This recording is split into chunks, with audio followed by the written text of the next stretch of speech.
holiday na naman, kaya for the gala na naman ang person.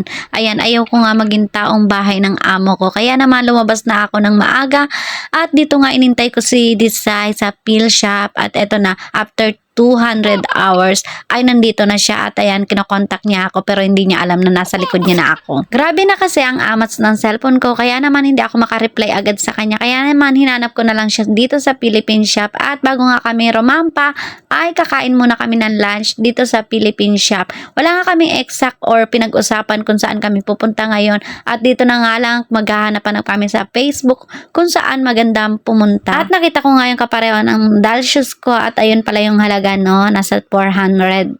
At eto nga, dahil wala na akong octopus at binayad ko yung octopus ko sa amo ko dahil nawala ako, ay nahirapan ako bumili-bili ng ticket. Maganda pag may octopus kasi top lang ng top. Sabi niya po sa GC, wala kayong gala, Day? Wala yung daladay. Kaya parang matalong-talong pa.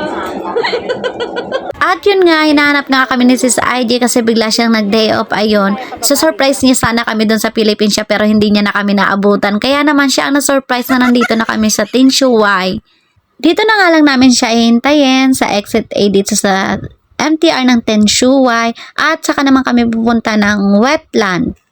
Bali, first time lang namin pupunta ng Wetland at malapit nga lang to sa MTR kung saan ako nakatira. At syempre, dahil pare-pareho namin hindi alam, si Sis Jorisa na naman ang aming tour guide. At dito na nga, nandito na kami sa Wetland. At dito na nga ay na-surprise kami. Meron palang entrance fee na $2.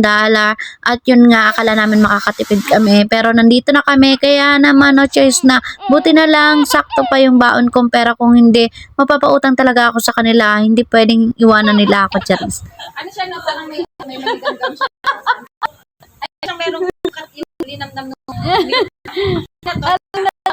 Gala ka sa kape. Ano sana may lupa? Wala nga, wait. Here.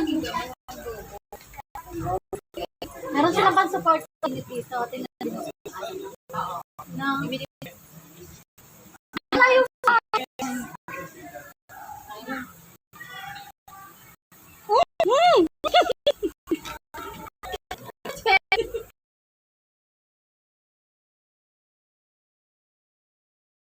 Ng $30 para kumain ng isda dito.